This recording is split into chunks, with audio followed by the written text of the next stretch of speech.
Yeah!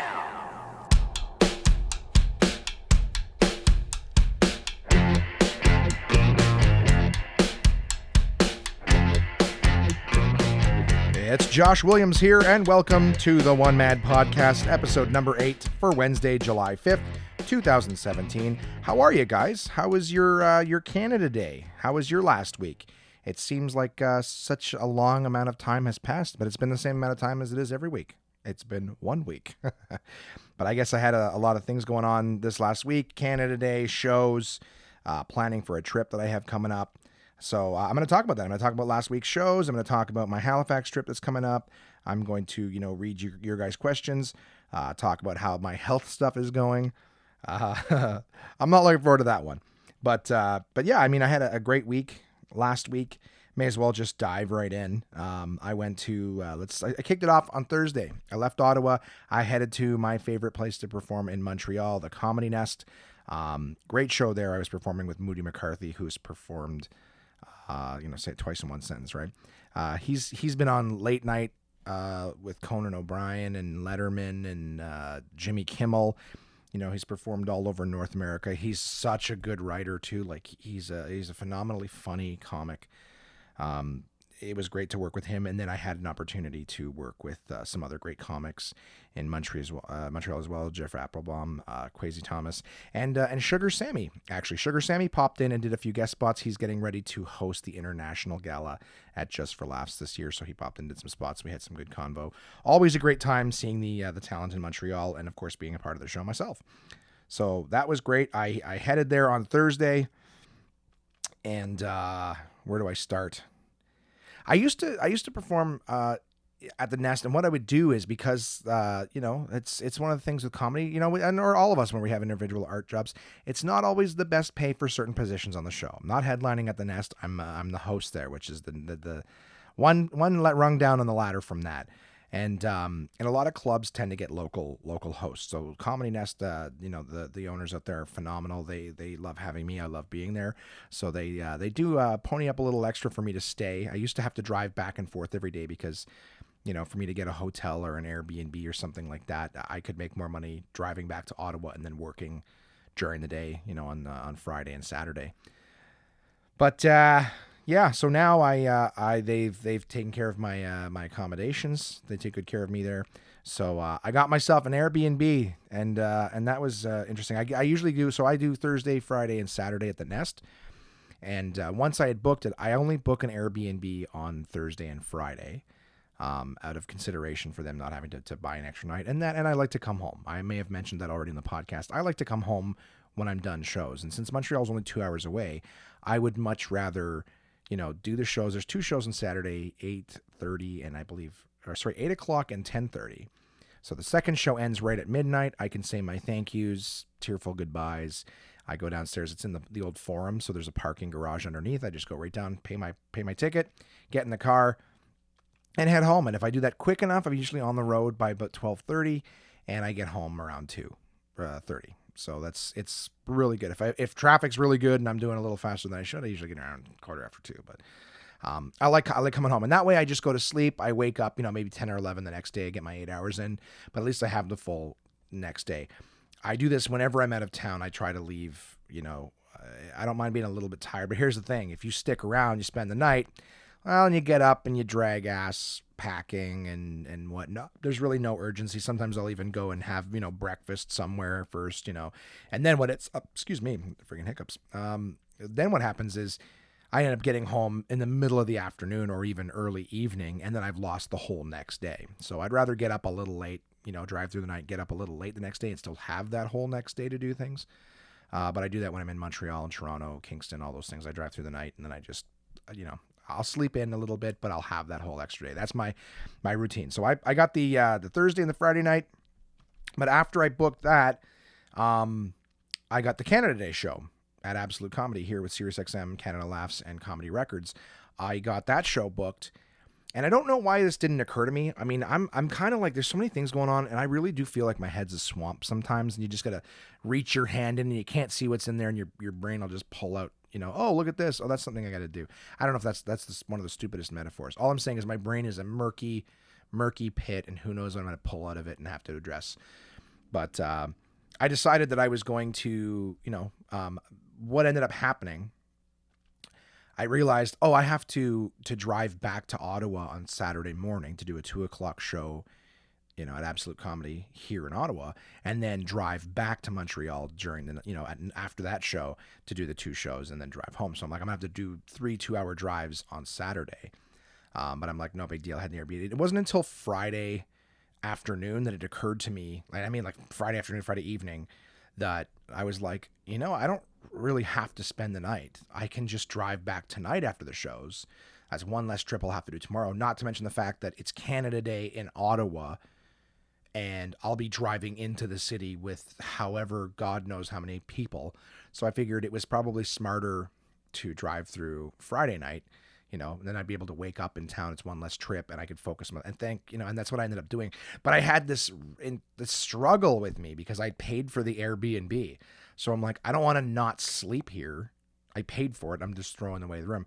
So the only saving grace I could do in my head was, I'm like, well, at least you got to, spend the day there in the Airbnb, where you would have to check out at noon, but I got to hang out there until, last minute before the show. And then of course go back afterwards, get all my shit, pack it up, and then drive home. But here's what happened the first night. I showed up there and I spoke with the person who ran the place. She was a nice senior citizen who takes care of the place. She was very sweet. I spoke to her for a little while when I got into town. Driving to Montreal Thursday was insane. It usually takes me 2 hours. It took me 3.5 hours to get there. I don't know if you guys do a lot of driving, if this is relatable at all, but I tend to use the Apple Maps on my phone. No big deal. You know what I mean? Nothing special. I know a lot of people prefer Google Maps. I just use it because it's easy. It integrates with a calendar. It's simple. Every now and again, it will recommend that I take a different route to save time. And then that ends up taking me way longer. Yet I still, when I'm running, a little close, going, oh, well, this could save me 15 minutes. Sure, I click on it. And then it'll take me somewhere where there's a friggin' accident or something, and it takes 3 times as long. Lord knows if that original route would have stayed, longer in the long run. But all I know is as soon as I go off course, I end up adding time, not subtracting it every single time. So I was driving to Montreal, and I had to be there. I was hoping to be there for 5:30 to meet my Airbnb person. That gives me tons of time before the show at 8 o'clock. Instead, I just keep getting directed, save 10 minutes here. And I go there, and then the clock would add 15 minutes. And I go, well, that doesn't make sense. That's the opposite of what you promised. Then eventually I open Google Maps. And the nice thing I've learned about Google Maps is Google Maps tells you at least what the fuck is going on, why you're stuck in traffic, what the delay is. So I turned Google Maps on, and I took their advice to turn off somewhere. I ended up hitting 4 different fucking car accidents in Montreal. I finally got there at 10 after 6. Luckily the person was still there. Last time I missed her because I was late arriving. So I got there. I was supposed to be there at like 5 o'clock. I told her between 4 and 5 because I was leaving at 2. Blah, blah, blah. Numbers. Point being, I took way too fucking long to get there because of accidents. My map led me in the worst possible direction to get there. And when I got there, I felt like I was putting her up, but she was still sticking around. So didn't end up being the emergency it was. I was just pissed off being stuck in traffic for an hour and a half longer than I needed to be. So yeah, and then I had a nice little conversation with her. I was meeting her for the first time, but I had stayed at her place before. We chatted a little bit. She was like, "So you're a comedian, eh?" Weird. I always admire that about you guys. I don't know how you come up with the stuff. And I said, I don't have to come up with anything. My life throws me curveballs, as you guys have heard some stories in the podcast already. And speaking of curveballs, I left for the show that night. I did the show, great time. Like I said, Sugar Sammy, Moody McCarthy. Who else was there the first night?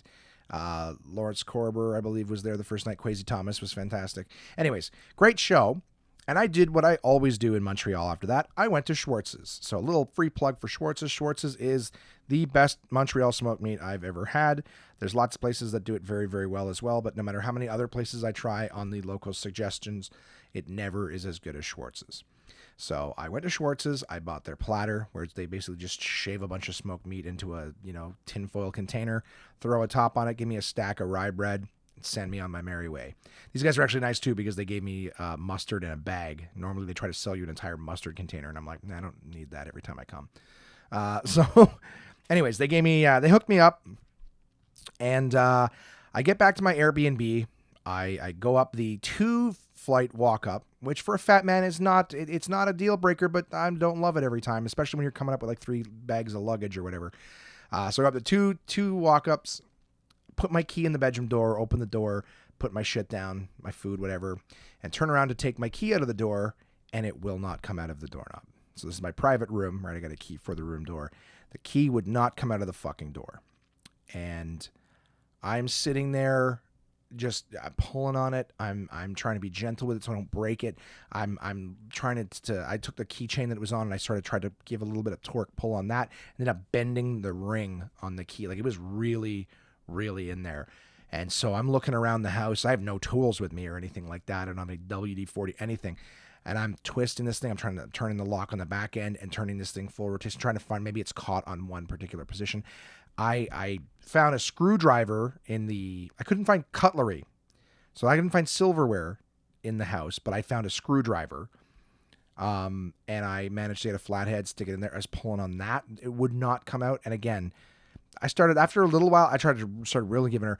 I disassembled. Luckily with the screwdriver, I disassembled the doorknob because I had access to both sides.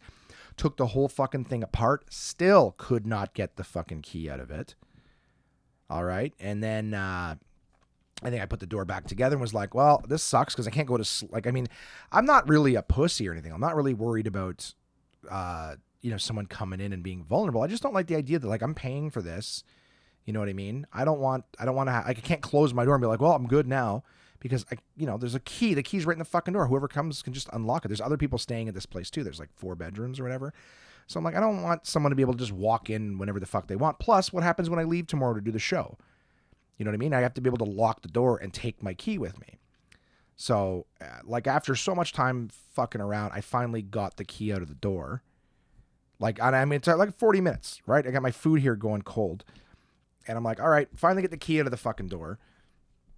And now I have to strategize because I'm like, okay, I am not going to put the key back in the door because Lord knows if I'll get it out again. So I'm going to stay in my room all day tomorrow because I got the key out now, which means I can lock the door when I leave and I can reinsert the key once more, guaranteed, and be entered, into the room. So that's what I did. I locked the door, went to sleep. I got up the next day. I did a bunch of social media stuff, plugged the Sirius XM show that was going to happen on the Saturday, plugged the Montreal show, did some podcast notes. I read my George Carlin book and more on that in a little bit later on. I didn't finish it, but I did get some good headway. So I'm sitting there in a ridiculously hot room. I also parked my car on the street, and I wasn't 100% sure I was parked in a legal spot. Quebec has some really weird traffic signs and parking signs. Excuse me. I don't know where these hiccups are coming from all the time when I do the podcast. That's for you, Chris, right there. What am I slurping? Stay tuned to find out.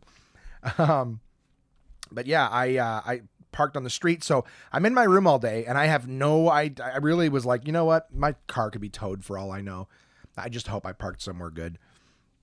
Spend the day in my room, did my shit, and got ready for the show, and I'm like, okay, I'm leaving. And part of me was like, my brain was like, I'm going to put the key in the door just to test the lock. And I was like, no, because you do that and then you can't leave. You're fucked. All your shit's here. So I managed to stop myself right before I pulled that fucking dumb mistake. And anyways, left, locked everything up. Car was still there. No tickets. So that was good. And that's when I was really getting to the point where I was discussing with myself that night, because that was Friday. All right, just drive home. I go, the only thing that could fuck you with this key in the door at this point is, the fact that if you're sleeping here overnight, the key's in the door. If it doesn't come out, the key's in the door. But if I leave, drive overnight, yes, I paid for the room and I'm not staying here, but I did get it all day. And I can leave the key in the fucking door and it doesn't matter. I'm not there for anyone to walk in on. So that was what I ended up doing. Thursday night, fucked with the key all day, sweating my ass off in the hot rain and not rain of this place. Drove back overnight, fell asleep several times on the road on my way. So I had to keep stopping at road stops and sleep 20 minutes and then put, another 30 minutes on the road and then stop for 20 minutes. The life of Canadian show business, right? I will never glorify that shit and act like it's something it's not, guys. I will always be honest with you. But anyways, I made it home at like 3:00 in the morning. And I had to be at the club for noon to start getting things together for the Canada Day show. I woke up and immediately had a bunch of work to do, just reaching out to some of you guys who'd reached out for free tickets, just make sure you're still coming. And so I'm glad I came back the night before, because if I had got up at like 8 in the morning and started packing and tried to, like, I don't even know how big of a zoo it was. That show at Absolute was fantastic. Nick Burden did a great job of hosting. Kamar Babar and Heather Hurst absolutely killed as feature acts. I had a great time co-headlining with Jim McNally, who I had go on last, and absolutely brought the house down. We had a lot of people show up and add numbers day of, and then we had some groups not show up. I actually remember calling someone to see if they were coming, and they said that their parents looked up. It was funny. I think students from Kingston, their parents had looked up where Absolute Comedy was in Ottawa, and said it's too close to downtown, and that they weren't. Their parents were afraid for their safety. I don't know where they're from, but Ottawa's pretty tame, especially when Prince Charles and Justin Trudeau and Bono and all these other people are going to be in town. I'm pretty sure no one's going to let anything happen. But regardless, I just thought it was kind of funny, like, you know, like, where would your parents let you go then? You know, just, no, you can't go to Ottawa. It was dangerous. Like, fuck, I don't know. Lock yourself in your bubble then. There's not a whole lot of other places that are, like, small towns scare me more than Ottawa, right? Because those people are proficient with fucking tools. Like in Ottawa, it's like, you know, find a guy who knows how to use a chainsaw, right? He's got to have a cottage or something. So even then you're like I would say 1 in 10, and I think I'm being real generous with that number, would know how to use a chainsaw. But you get out in the fucking country, those guys know how to use tire irons and, saws, chainsaws. They can tell you the difference between a fucking jigsaw and a table saw and a miter saw, which I still am not 100% confident in all of them, right? They got fucking they got weird grinding tools you can use to cut through bone in the back of their pickup trucks. Right? These fucking weirdos. So I'd be more scared to let someone go to a small town than I would. Just if you're worried about someone, hurting you, cutting you up or something, I'd say those guys are better at it than city folk. Too many goddamn witnesses too. So anyways, that show was great on Canada Day. And of course, because of my fucking long ass experience going back to Montreal on Thursday and it taking an extra 3 hour or whatever it was, hour and a half, on top of the 2, right? So I was worried. The show was done at 4. I have a show at 8 in Montreal, and I'm trying to get out of this lunatic city. So I super easy. I drove south end of the city to get onto the highway towards Montreal. I had zero issue, filled up, got gas, got on the road, no traffic, no issues. A little congested in Montreal, but I made it there with a spectacular amount of time. Did the last 2 shows in Montreal. They were amazing. Just like I said, closed out a great weekend with Moody McCarthy. So, I mean, I had a great weekend. It started off frustrating with getting stuck in really Thursday was only the shitty day I had. I was stuck in traffic I basically doubled the length of my trip. And then I, ate my food cold because I was trying to pull the fucking key out of my door for an hour when I got home. The life I live. So yeah, that was last week. I had a good time with that. I'm listening to some stuff, I listen to other podcasts. And I started listening to this one that was suggested to me on an Ottawa comedy Facebook group. It was suggested to a lot of people, but it was just people were throwing it out there, and it's called My Dad Wrote a Porno.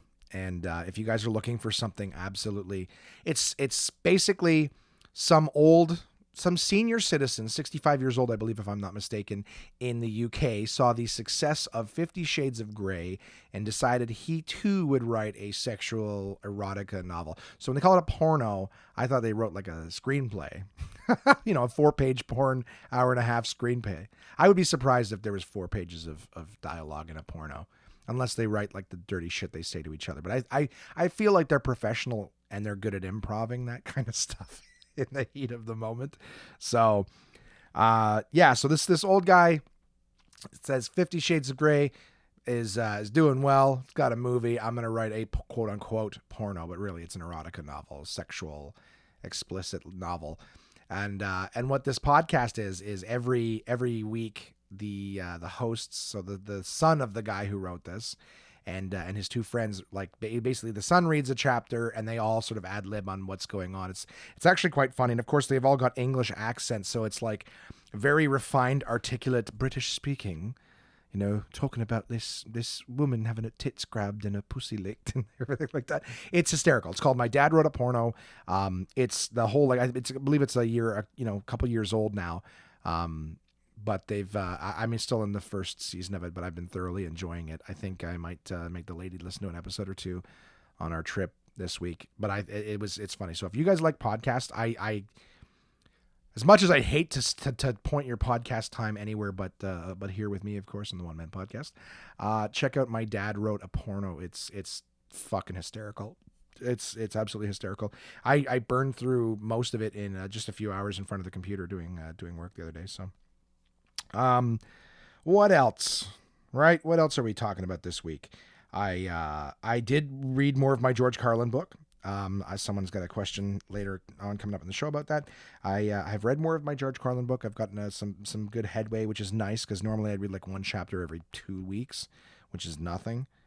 But I stuck in the Airbnb. I read another few chapters of that. I really think that's fantastic. And what I want to do too, so just the word, I keep saying my George Carlin book. The book is called Last Words by George Carlin and Tony Hendra.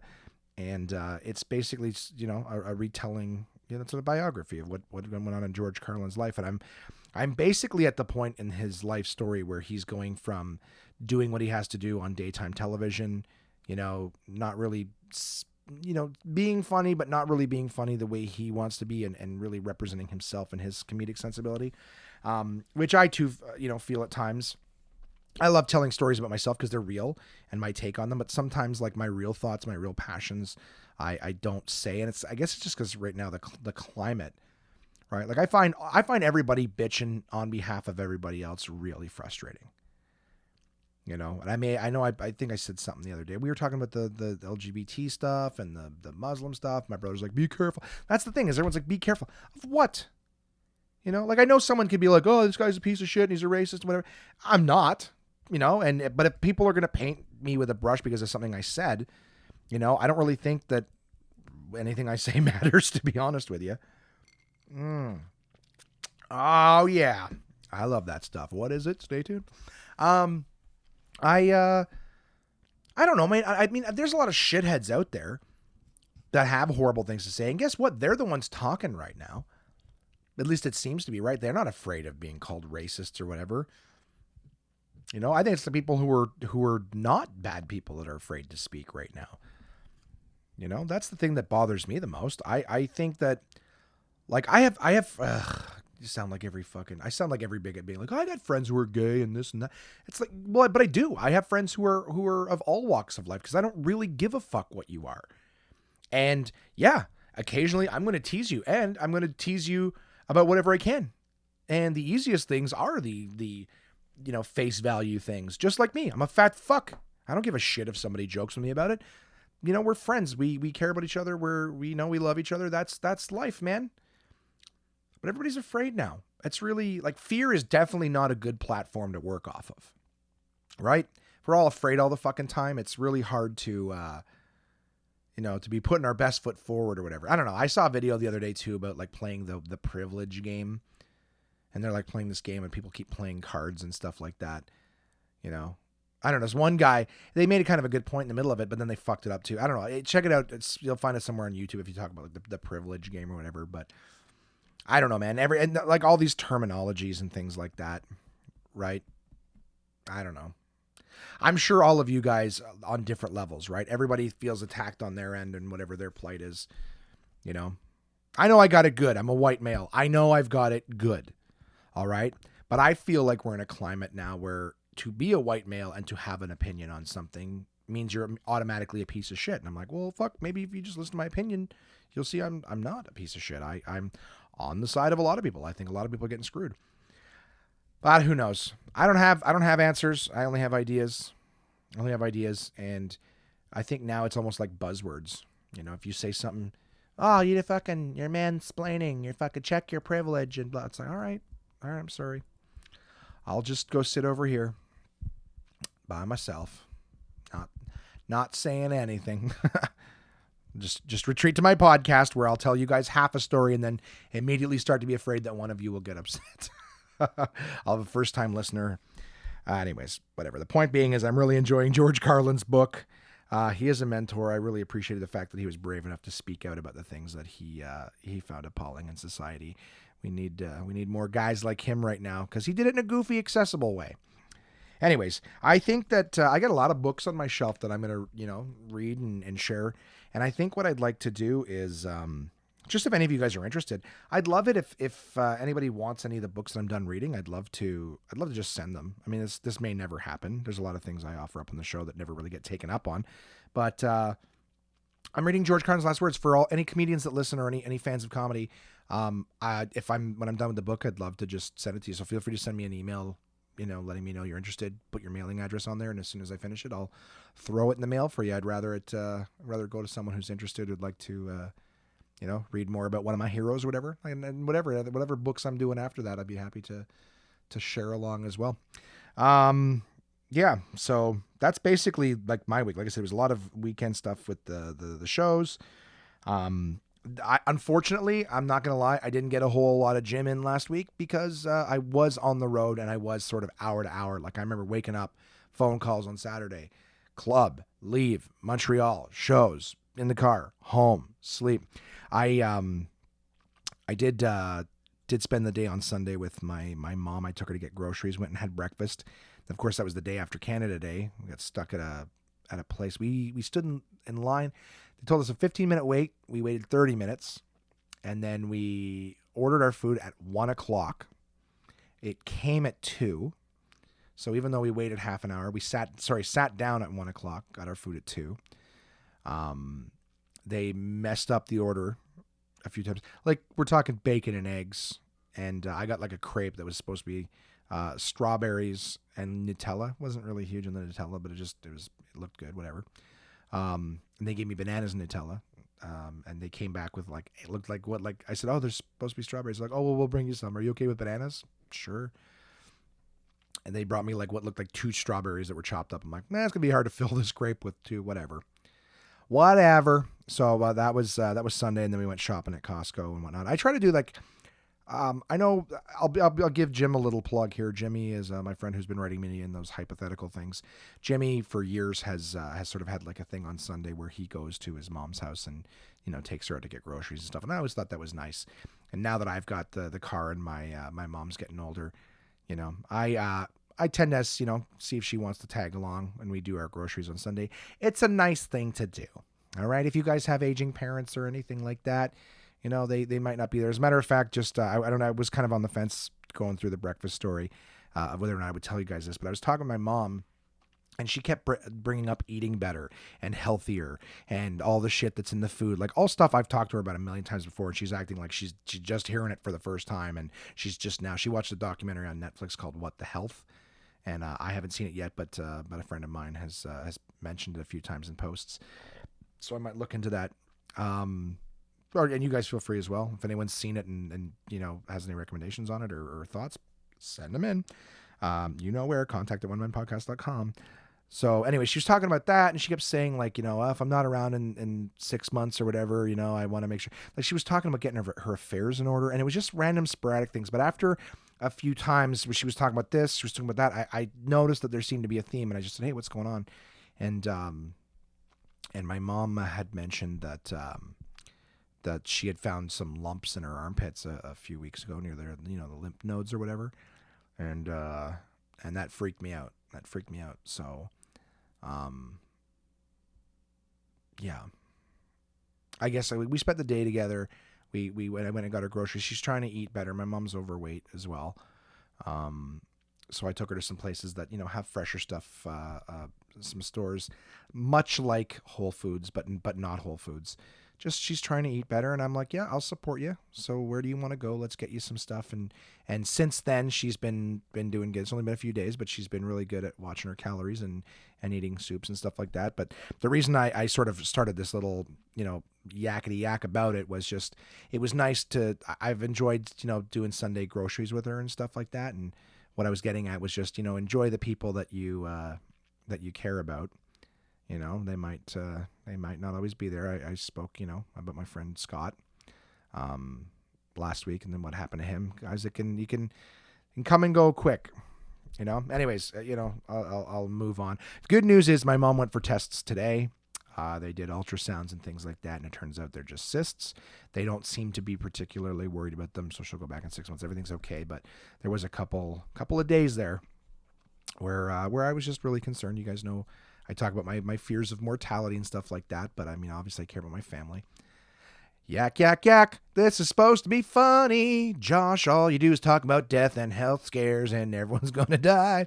So basically, yeah, so that's, it's been an odd weekend. So I myself have not been overly focused on my own, gym and this and that. I have successfully, shy of the Schwartzes, I have been greatly reducing my calorie intake.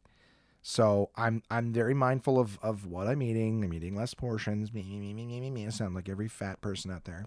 It's really just portion control. I'm very hungry, but I'm trying. I'm really trying. I've stopped eating things I find between the couch cushions. I throw them out. I check the expiry date and go, okay, I shouldn't eat this, Bill. But anyways, I'm doing better. I did. It's the Prove Your Comic competition at Absolute Comedy. Maybe a little early plug for them, but I was a judge last night, and the club is about 20 minutes from home. I did not drive; I walked it. So that was something just to get a little extra exercise in. And I did make it to the gym today. I fucking hate it, but I made it in. So at least I've done less calories, more exercise, and did make it into the gym once.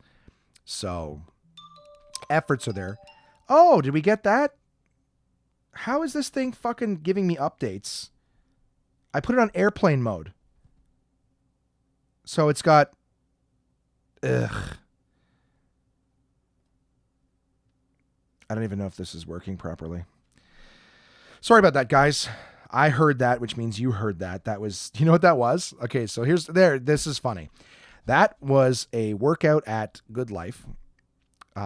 Reminder that I've had in my calendar for years, ever since I was first going to the gym regularly. So maybe this is divine intervention, but the fact of the matter is that has been there for years. I've ignored it. It only occurs on Tuesday. So years ago, I thought that my night to go to the gym, like once a week, right? I was trying to be realistic and start with just one night a week. You make sure you get in there and you fucking hit it hard, buddy. You get yours, you fucking crush it. But yeah, so 11 o'clock on Tuesdays was my Good Life time. I'm gonna have to take that out of the calendar. I don't know why I have it on airplane mode, but I guess that means no text messages or notifications, but anything that's already in the reminder system is going to pop up. And I don't know if I've ever recorded the podcast this late. So anyways, it's Tuesday night, everybody. Time to go work out. Where the fuck was I? I was all over the map. That's where I was. I was all over the map. So, yeah, we're still doing the eating better. I'm walking more. I got to spend more time with my dog to, get him out on more walks, see him more. He resides primarily with my folks.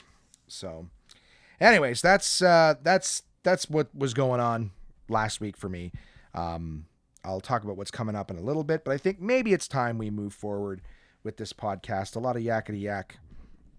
I'm enjoying it. I'm enjoying telling you guys what's going on with me, so you know what fucking weirdo is at the helm of this show. So yeah, why don't we move on to the sponsors and get them out of the way? We can get to your questions, right? Maybe let everyone go home a little early this week, right? It's summertime. That's another thing too. The kids are off school. They had their last day of school, so they're going to be around a lot more this summer too. So very exciting, very exciting. But yeah, with no further ado, ladies and gentlemen, it's time to move on to the sponsorship portion of the podcast. And who's my sponsor to begin with? As always, the lovely people at the Bathroom Readers Institute. PortablePress.com is my partner. They are the producers of Uncle John's Bathroom Readers. And of course, in honor of the few days after Canada Day, of course, today is the 4th of July. But you guys will not be hearing that until, the 5th. So happy 4th of July. currently to all my American friends and listeners. And of course, anyone who gives a shit about that in Canada. But we just celebrated our Canada Day. I read from Weird Canada last week.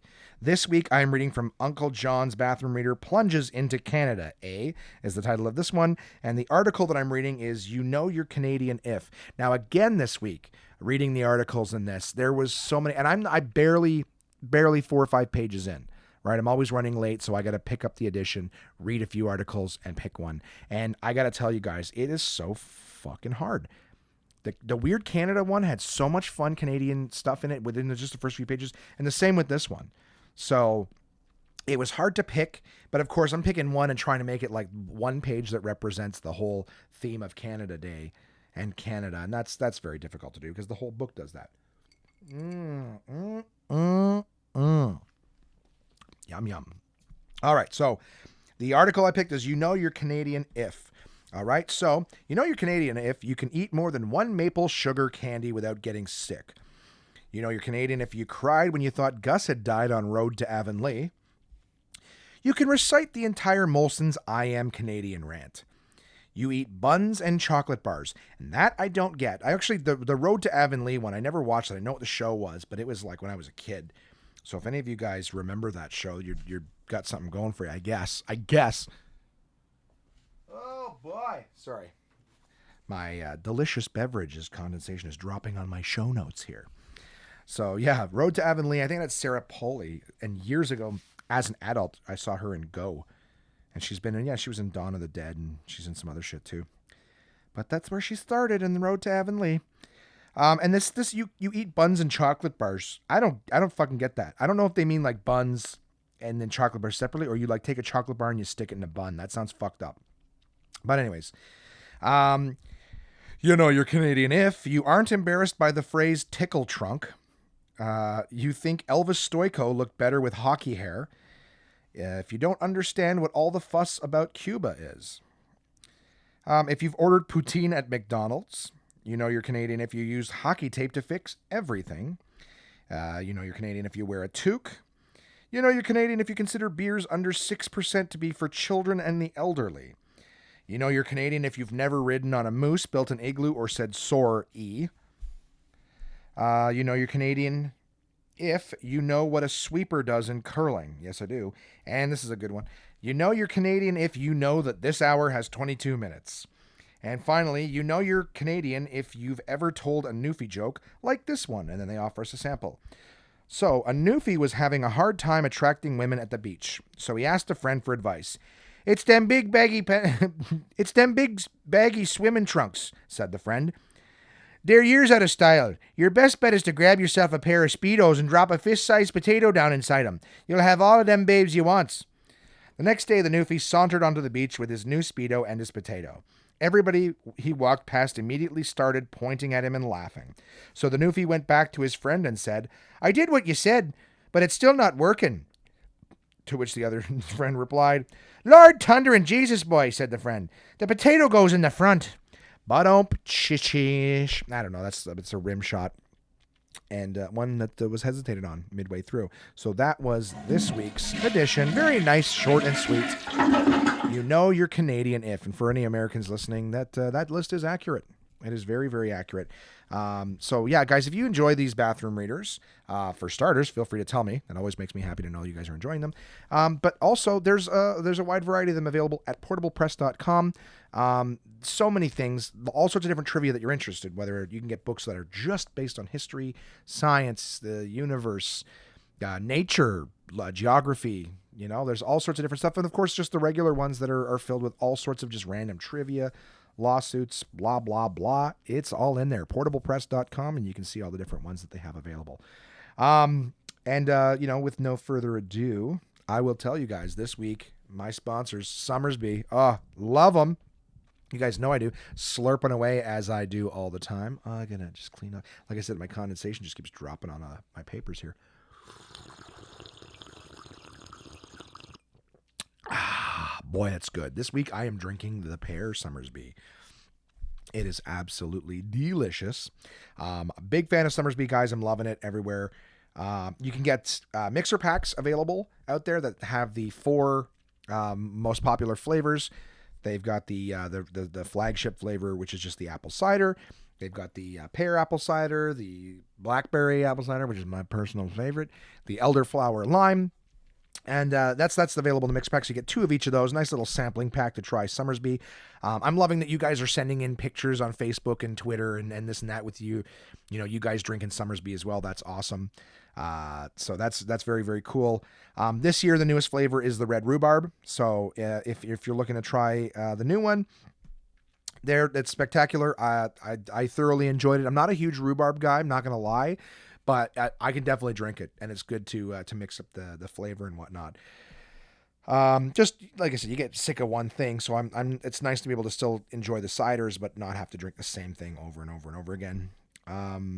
And that's pretty much it. Yeah, elderflower lime was last year's flavor. It did particularly well. So if you guys try the red rhubarb and you enjoy it, make an impact. Get a bunch of them this summer, and maybe it'll stick around. And that's it for the Summersby thing, guys. Summersby is also available at Absolute Comedy. That's what I was drinking last night as I was judging the Prove You're a Comic competition. So just thankfully that's going on this month at Absolute Comedy. Some hopeful comic. There's one going on in Ottawa and one going on in Toronto. Of course, I was judging the one here in Ottawa. If you're in the Ottawa, Toronto area, check it out. Monday through Wednesday in Ottawa, Tuesday through Thursday in Toronto. Audience gets to vote. You all get ballots in the audience. You get to vote for, your favorite comedians that are up-and-comers, the winner of the whole thing, right? So you have preliminary weeks, finals in August for both clubs. The winner of this gets $500, and he gets to perform at all 3 Absolute Comedy clubs. So you go from somebody who's just doing free amateur shows to winning a cash prize, getting paid work in all clubs, learning what it's like to travel around, perform on the weekends in different cities. It's a great sort of graduation process for someone who's up and coming. And of course, it gives a lot of other comedians an opportunity to, perform for 7 nights in a row, 7-8 nights in a row. What the fuck am I talking about? 7-8 nights. It's like 7-8 shows in a row. I apologize, over the course of like 5-6 nights. But when you're brand new to comedy, you don't perform on the weekends ever, right? And usually you're performing, once or twice a month. If you do some open nights, it might be like 5 times the whole month. This competition, you get on stage, you're night after night. If you have a bad set or something doesn't go well, you get to try it again the next night. On 2 show nights, you get to try it once, and then an hour later, you get to try it again. You know what I mean? Just dust off the knees and get right back at it. And you get to perform in front of weekend crowds, right? Because expectations are different.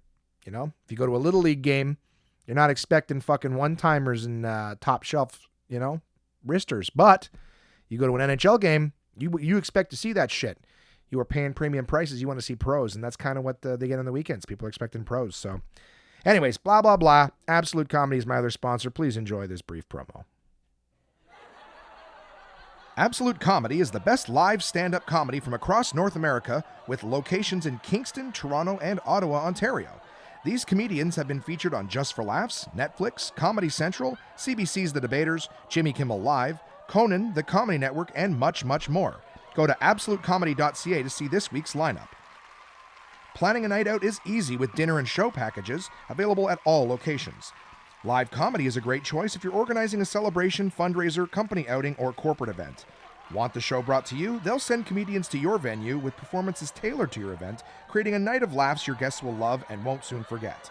So for showtimes, ticket prices, gift certificates, special shows, and more, head to absolutecomedy.ca. Again, that's absolutecomedy.ca for the best live stand-up comedy from across North America. Boom. See, that's what the rim shot's supposed to sound like. This week coming up, guys, I'm going to Halifax with the lady. It's Tuesday night. You guys are going to be hearing this on Wednesday. While you're listening to the podcast on its release date, I'm going to be running all over the city. I'm going to be running all over the place, getting, stuff for the car, because it's a long drive. We leave at like 7 o'clock in the morning. It's like, I can't even remember the amount of hours. It said it was like 13 and a half hours. But we have a beautiful Airbnb there that we have to check into before midnight. And when we leave, there's going to be gas stops and things like that. Plus, we lose an hour on the trip, right? Because the time zone change. So we pretty much, like, if we drive with maybe, I think we've budgeted an hour and a half total stopping the whole way for like gas and shit and food and whatever. We get there like at midnight. So we're going to contact the dude and let him know, hey buddy, we're going to be a little behind here. But because we got to drop off the kiddo at summer school, not summer school, but summer camp for 7 a.m. So we're gonna hit the road, have some coffees, take turns driving, listen to some podcasts, do some couple stuff. I don't know, talking. That's what they call it. It's not what I was searching for, but I don't know, like some fucking fun activities. The lady and I never get to spend time together where, like we're obviously driving, but we've always got like errands to do and shit like that. So we're really looking forward to being able to just be alone. And even the trip, once we're there, I mean, I've talked about the stuff that we're trying to do. We're doing some running around and whatnot, but the in the car together, just quality time, man. I got to tell you, I'm really looking forward to it. If you guys are in relationships, you know how hard it is sometimes just, be able to hang out, watching a movie and stuff is fun, but I'm talking about like being together, being able to chat and stuff, like delve deep, open something up that might go a few hours deep conversation, figure out some hopes and dreams and fears and shit like that. So yeah, anyways, I'm looking forward to that. Again, we're going to see the Cabot Trail and, go to some restaurants, try some donair in Halifax. Still not too late to make any recommendations if there's something that we absolutely... I swear to God, if you listen to the last episode and you recommend something that's 4 hours of the way, I will choke you. All right? I will drive 13 hours just to see the ocean. I will drive 4 hours to come and fucking choke you. So just know. Help me out if you can. If there's something we absolutely have to see, or try or taste, definitely open to that. As always. So why don't I get to your guys' questions for the week? The first one coming in. So just a reminder before I get started, guys, all of you are always welcome to send me anything. Hypothetical situations, your bucket list stuff. It's been a while since anyone sent a bucket list in, but your bucket list stuff, your shit that you're working on, I want to hear it and I will share it with everybody. contact@onemanpodcast.com. The first one's coming from Alistair this week. Alistair says, been meaning to ask this for a while. There are so many stand-up specials on Netflix. I don't have time to watch them all. Which are your favorites and which do you think would benefit comedians? Be they seasoned vets or newcomers? Thanks in advance. Okay, so I too am way behind on my Netflix comedy specials. So many thoughts with them swimming around in my head because I've talked about my struggle with writing material and stuff right now. And one of the concerns that I have is that, oh, geez, I don't know why I'm so gassy when I do this podcast. I'm kind of hunched over my desk because of the notes and stuff. So I hunch my head and I curl over it like the letter C. Anyway, sorry. Occasionally I'll turn my head and burp or have a hiccup or something. But I don't know, dude, in terms of the Netflix specials, there's been a lot of them that I've been trying to watch. Like Chappelle had the 2 that come out. And I fucking love Dave Chappelle. And I watched a bit of it, but I fell asleep to it. You know what I mean? I put it on when I was ready to go to, like, I was done. And, it was okay, so I'm doing, I almost save specials. I know CK's got a new one and his specials have been real hit or miss for me. I fucking love Maria Bamford and that one that she did in front of her parents' couch or whatever. I that's the thing too now is I'm getting into specials like 10 minutes and I'll be like, yeah, fuck this. I put on Schumer's. I don't really care for her stuff. I don't mean to come across as negative. I know Burr will talk about comics and stuff like that. Typically people will write in and if they try to run someone down that he won't name them. And I respect that. So I'm not trying to name her to run them down, but since we are talking specifically about people's specials, I guess your question didn't really ask me which ones to avoid. But I did hear something interesting, so I'm going to say I do not know this to be a fact. I do not know that this is concrete at all. I heard it from a couple different places, so I'm giving that's the only reason I'm even considering sharing it, but please give it the credit that it's due, which is that it's not confirmed in the slightest. I heard that Schumer's leather special did so poorly, like there was campaigns. This is what I heard. Schumer claimed that there was campaigns that people were doing to deliberately give her special only 1 star. And that's the reason that it did so poorly. I watched it. That was why it did poorly in my eyes. I think something that happens to comics a little bit, and I'm not blaming her specifically. I really just, God, it's not the forum to run her down. Don't run her down, Josh. Don't do it. You know what? You want to know about Amy Schumer? Just Google it. You'll find your own stuff. She's got lots of reputations out there. I have never met her, so I don't think it's right to run her down. But there's lots of stuff out there about her. But a lot of comedians are being forced to, I don't want to say forced, but are expected to produce new specials all the fucking time. And something about comedy, guys, is it takes a long time to work up material. And like writing it is one thing, and then you got to perform it, and then you got to perform it again, and you got to perform it in front of different crowds, and you got to perform it in different cities, and all this stuff to make sure that it is universally funny. You know, amateurs come out and they start doing jokes about the number 2 bus in your city, or can you believe this area of town in this one city that somebody 4 hours away doesn't know what the fuck you're talking about? You know, so that's why George Carlin, getting back to him, was such a phenomenon, that he had like a new HBO special like every year and a half, and it was funny, is because to make another hour of material that's universally funny everywhere is fucking hard. CK was doing it for a while, but I find that even with Louis, all tons of respect, he will have, like, let's say it's an hour long, he will have 20 minutes of new absolutely killer shit, and then the other 40 minutes feels like a bunch of filler. You know, there'll be a new joke about dicks. There'll be a new story that's like, you know, it might be interesting. George Carlin said that if you're not going to be funny, be interesting. So he sometimes tells some interesting stories. But I feel that's because CK feels the need to produce a special every year. Whereas if he did a special like every 2 years or 2.5 years, something like that, like Burr does, that every one of those years, 20 minutes, now you have a 1 hour special that's all killer and undeniably, outstandingly funny. So that's one of the things I appreciate about Bill Burr. Of course, speaking of Netflix specials, anything that Bill Burr puts out is usually top notch, like I said, because he waits until he's ready. He feels absolutely no time frame pressure to put something out. He goes, is it ready? Is the material ready? Is it where I want it to be? Okay, time to put it out. That's how Burr works, and that's what's respectable. It shouldn't be quantity over quality, right? You shouldn't be like, well, it's been another year, I better put out what I have. Louis, you settle down, buddy. You make a special. Anyways, so CK has a new one. Haven't watched that yet because, like I said, after a few of those, it sort of turned me off.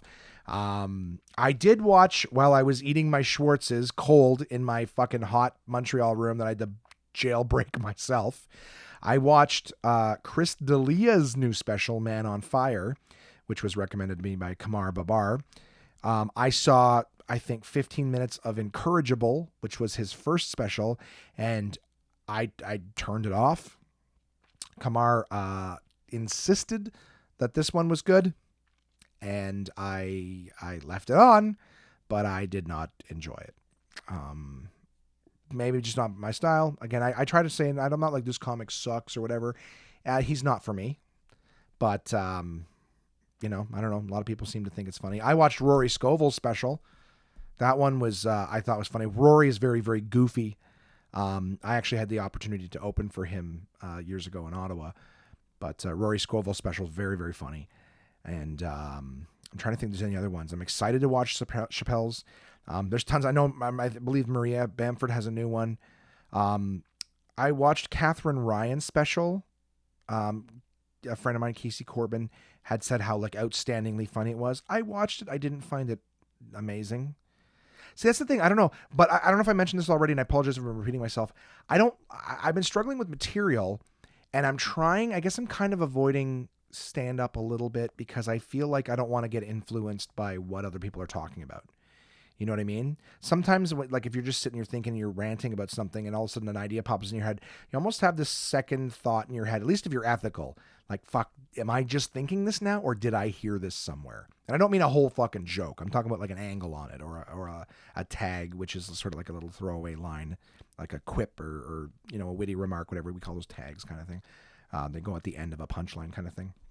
Anyways, yeah. So I've been kind of keeping my distance from it too, just because I want to write my own shit, and I don't really want to be influenced by what other people are doing, especially Netflix having this whole new I don't think it was every day. I think every week this year they want to be putting out another special. I watched first 15 minutes of Tracy Morgan's Staying Alive, didn't care for it. Jim Jeffries stuff I thoroughly enjoy. I wasn't a big follower. I know he had a lot of fans and stuff like that, and a lot of other people were talking about him. I was late to the party on Jim Jeffries, but I thoroughly enjoyed Jim Jeffries. Yeah, buddy. I mean, I wish I could be more help to you on this, but I would definitely say watch Burr's stuff, watch Jim Jeffries stuff. Paul Verzi has a special coming out this year. So I don't know when it's coming out, but it's being recorded August 13th in Tarrytown Music Hall in New York. So I'm still waiting to hear back from Paul about tickets for that. So that would definitely be one to say check out, because I have seen this hour, many times working with Paul, and I can't wait to see what it's become for the special. So yeah, dude, I guess if I see anything else, maybe I'll throw out a list of some specials, but they are comedy subjective in terms of like specials that'll help comics. Dude, I don't fucking know. I really don't. Pete Johansson special. I love Pete, and I'm taking too much hang time on this because it sounds like I'm gonna say something bad. I'm not. It took me a little bit of time. I will say give it a second to get into Pete's. All right.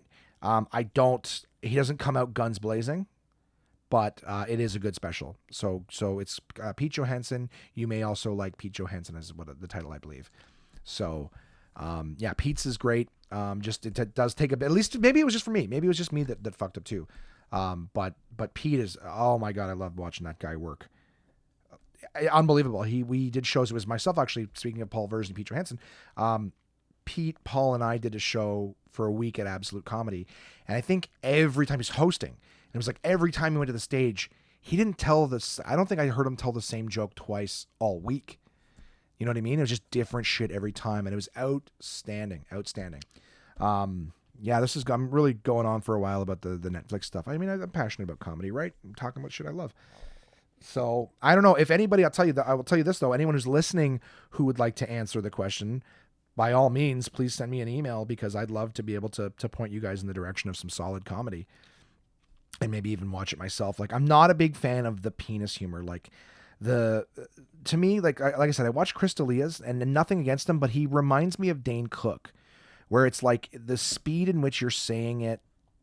You know what I mean? Like, I can't remember. I probably would paraphrase this person wrong, but it's kind of like if you do material, right? Like, I can tell you a Louis C.K. joke or a George Carlin joke, and even though he does it wacky, like if I tell you what the joke was and I recite it verbatim, you're gonna be able to laugh, because a lot of the craftsmanship in it has to do with, I guess the wording, the concept. So even if you ham it up a little bit like that character's voice, it does help, makes it more authentic, but you don't lose everything. Whereas I find the guys who are very energetic and theatrical, I find that it's not so much what they're saying, but it's just sort of they're almost like an acrobat, in the sense that they're flapping their arms and they're high energy and they're whacking their heads around. So it's like you're almost getting on board with like their body language, right? That communication and nonverbal, 60% or whatever. They're communicating the funny in their body language. Because if I was to tell a Dane Cook joke in I don't want to say deadpan, but if I told you, hey, I was walking the other day. I was walking. You know that I walk one foot in front of the other. You know how it is walking. And when I walk, I like to walk quick, right? I walk like this, blah, blah, blah, blah, blah. And I got hit by a car. Yeah, I got hit by a car. You got, like, just a lot of repetitive stuff. I find Kevin Hart does that shit too. You know what I mean? Like, you listen to a story. You listen to a 10-minute story, and then at the end he's like, and see, I got a checkings and a savings, and I can't. And everyone goes nuts and laughs, and he goes, and then the next thing, and then he just tells another story about how he hung out with a celebrity, name drops. We went to a club, we drank all night. They have so much money. Oh my God, so much money. We're gonna do this again. Blah blah blah, blah blah blue, this and that, yada yada, da da da. Hey, Kevin, it's your round. Okay, you see, the thing is, I got a checkings and a savings, and da da da. It's just, I don't know. I don't deny them any of the success that they've had. Good for you. Who knows what you're doing behind the scenes, working hard. In terms of what I like about comedy, I like to be able to relate, and I just don't relate to. How fucking funny is that? I don't relate to long-winded stories that aren't really funny, that don't seem to go anywhere. That's the perfect description of my podcast. How's that? You know what? I don't really appreciate. Yeah, there we go. I'm everything that I don't like comedically. That's what my podcast is. That's what I should have called this. The things I don't find funny. This is my podcast. So I don't know. To each his own. I like one-liner stuff too. Chris Rock's always got good shit. I think Kill the Messenger was the last one I saw of his. Just, I don't know, now some other, specials are brewing in my head. Whatever. I hope that was mildly interesting for some of you guys. I will not apologize, Chris. All right, as we am about to read your email. Yeah, Alistair, buddy, if you've watched any good ones too, let me know. So thanks for running in. Chris writes, and Chris has written before. Chris writes, "Hey Josh, I was wondering how your George Carlin book was going. I remember you saying that you'd like to read more often, but you often doze off after a few pages. So then I started to wonder if you've ever tried an audiobook. I have, and they're spectacular. One day my wife came home with the Harry Potter anthology on Blu-ray. Now, I've watched a few, if not most of the movies before, but I was fucking lost the entire time. I found those movies, which are geared towards children, incredibly hard to follow, and I guessed it was because I wasn't familiar with the books. So I decided to do something that I swore to myself for no good reason that I'd never do: read Harry Potter. So I started reading the first one during the only time of day I had, right before bed. That didn't work. I couldn't manage to stay awake, and I was getting tired of a 300-page monstrosity smack I got in the face every time I nodded off. That happens to me when I read comic books on my iPad. Like I hold it over my face, and then it'll slip out, and yeah, it hurts. At least the book pages, they feel like the pages will compress the air together and sort of cushion a little bit. My iPad, which is the iPad Air, all right, the fucking big one, it hurts. There is no give to that thing. I take it to the face. So yeah, where's it here? Yeah, I couldn't manage to stay awake, and I was getting tired of a 300-page monstrosity smack in the face every time I nodded off. I decided maybe an audio book would be better. Yeah, it hurts. It still hurts when you drop a CD player in your face or an iPod. It was coming into winter, which is my off season, which meant I'd be doing a lot of painting or drywall mudding or other jobs that allowed me to listen to the books while still being able to do my job. I gotta start making these emails. I gotta do bigger font because they're so small, and I'll often drop right into the other line. I gotta tell you, what a fucking great idea that was. These books are narrated by Jim Dale, who is absolutely brilliant. He doesn't just read the book, he has voices for every single character, male and female. He holds the world record for most voices in an audiobook at 146, beating out his previous record of 134. Well, that's pretty fucking cool. Never heard of the guy, right? He should get more recognition. That's a lot of fucking voices. Both of which were different Harry Potter books. I try and do voices for my kids when I read them. Read to them at night, but I can't seem to do the same voice twice in a book with two characters. What I'm getting at is that maybe you could listen to your book while you're Ubering or between pizza deliveries. Well, Chris, speaking to that, I am doing better with the Carlin book, right? I mentioned that I'm doing good with that, finding more time for that. I don't really drive Uber much right now. And of course, if I'm driving Uber, I can't have that shit because Carlin's got profanity and whatnot. So I couldn't play that while I had passengers in the car, and it would drive me bananas to listen to it for 3 minutes and then turn it off for 20 and then listen for 2. The pacing in my brain wouldn't seem to be going very far with that. And I don't deliver pizzas anymore. I'm about a month now since I've delivered for Domino's. They found some drivers. They don't need me anymore. So I was happy to bid adieu for the time being. If they need me back in the future, I'm happy to help. They're great people there. Just the customers, holy shit, some cave human beings that I've had to deliver to in times. I don't even know if I've talked about them on the podcast, and maybe I will have to go back and listen, because I can tell some stories about the places I've had to go into. Jesus. So anyways, you're saying, I think it was last week that you were talking about barbecuing in the rain. Okay, so this is the next part. Yeah, dude, I'm thinking about audiobooks. The lady and I talked about doing that for the Halifax trip because we had so much time. The only thing is, I looked into audiobooks last year around Christmas. They're like $40. So I don't know how I feel about that. Maybe if I can get them on iTunes for less, but like going out and buying the CDs for audiobooks, I was like, the fucking books are like $10. I can get the book, brand new book at Costco for like $10. Or I could spend 4 times as much to have to only be able to listen to it in the car or something. Like, I get that there's other shit. Maybe I should look into it more. But I think my brief sort of peek into it was like, man, it seems really expensive for something I have to, listen to out loud. It disturbs more people, right? I have roommates and stuff. I don't know. I'm probably just making excuses. But yes, it is something that I'm open to. The girlfriend listens to audiobooks now, and she also recommends it highly. Sweet Summersby. So, the next thing you're saying is, I think it was last week you were talking about barbecuing in the rain. You at the grill and someone else holding the umbrella as you flip patties. I've heard of other people barbecuing this way before, standing in front of the queue, ready to flip, pat, or spray a flame at a moment's notice.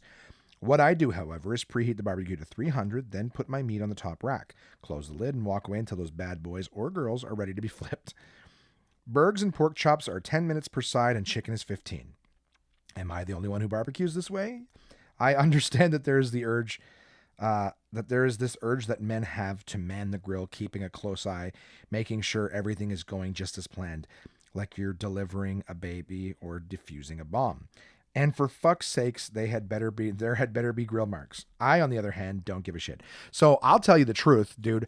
I man it because I'm not a bad cook, but I know that how high the temperature is in the grill, because the grill, you're just looking at a fucking black, like as you turn the handle on the gas, it's like a black line that just slowly thins out. And I'm like, that doesn't tell me what temperature it is. Like I could turn on the barbecue and look at the temperature, I guess, and fuck with it till it's exactly what I need.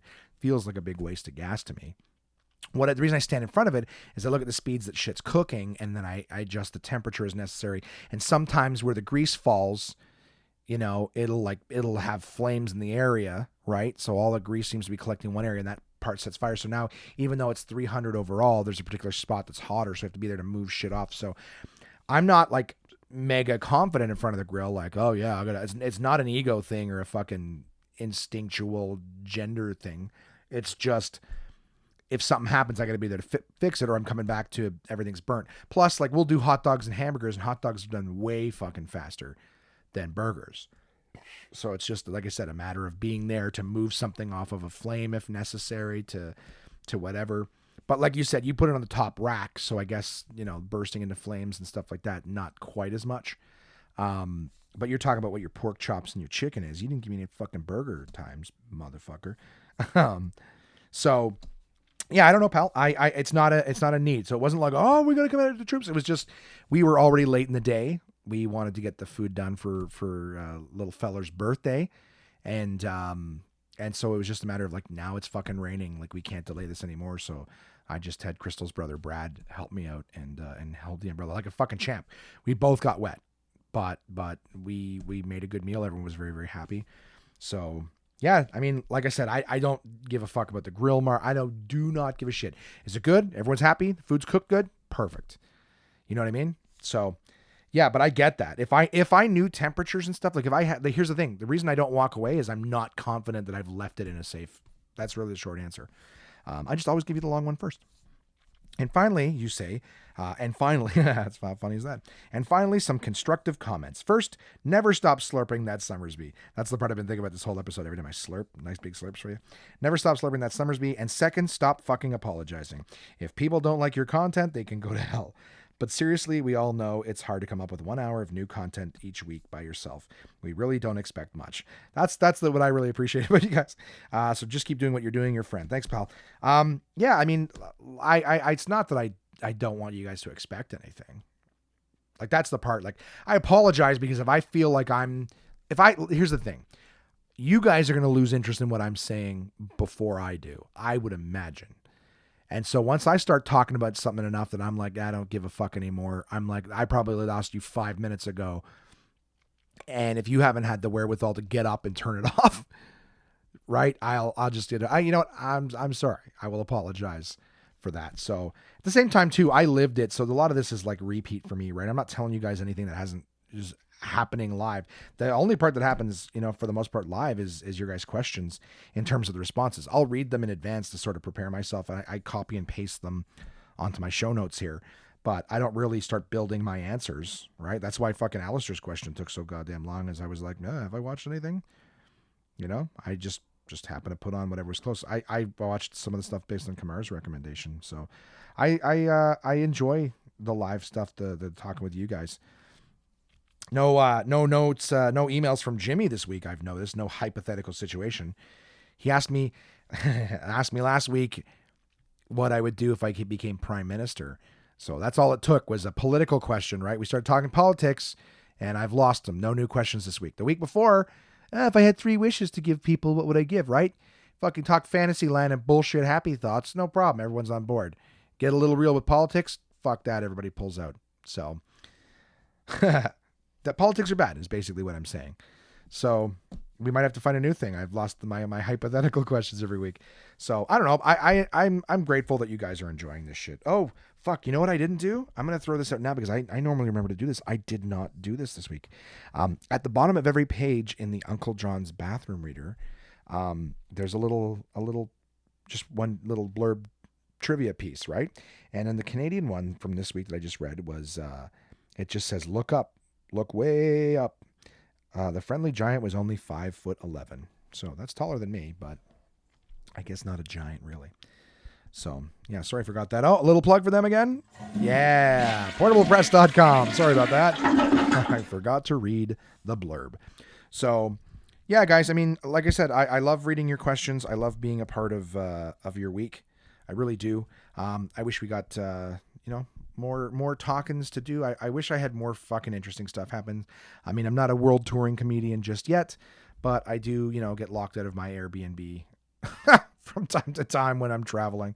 So we got those kind of funny little haha stories for now. And as time progresses, the more successful I get, hey, maybe I will be able to get myself into capers in other countries and provinces and fun stuff like that. So I'm on my way to Halifax this week. Going to be in the car, a lot of driving, a lot of seafood. I'm going to eat a seafood lunch and go to the Cabot Trail. So who knows if I'm going to shit myself. That's really the optimism I have. I will be right by the ocean, though, so I can dive in and rinse off me parts. Guys, thank you for listening to the One Man Podcast. You can find me. I would love it if you guys would, like the page, follow me on Instagram, Twitter, subscribe on YouTube, all that fun stuff. Just so you know what's going on. I tend to put out little pictures and little videos and things like that throughout the course of the week. Just to keep us all connected a little bit. I like doing the Facebook Live videos, so feel free to do that. Take a couple seconds and just whip out your phone now. Go to Facebook, Twitter, YouTube, Instagram, whatever it is, and just throw us a like.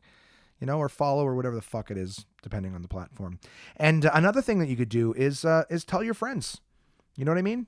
If you guys enjoy it and you think there's something cool about it, if there's no interview episode this week, right? So it's just a one-man podcast. I hope you guys have been enjoying those interviews. Little bonus episodes as the week go by. But the best thing I can do, guys, if you really do love the podcast, is tell your friends. Just tell them to have a listen. If you have a favorite episode, point them in the direction of that or point them to the interviews, whatever it is. I'm very grateful for you guys listening. It's always great to keep in touch and things like that. So I'm off to the adventure in Halifax. Can't wait to tell you guys how it goes next week. And I appreciate you listening. Thanks so much, guys. We'll talk to you soon.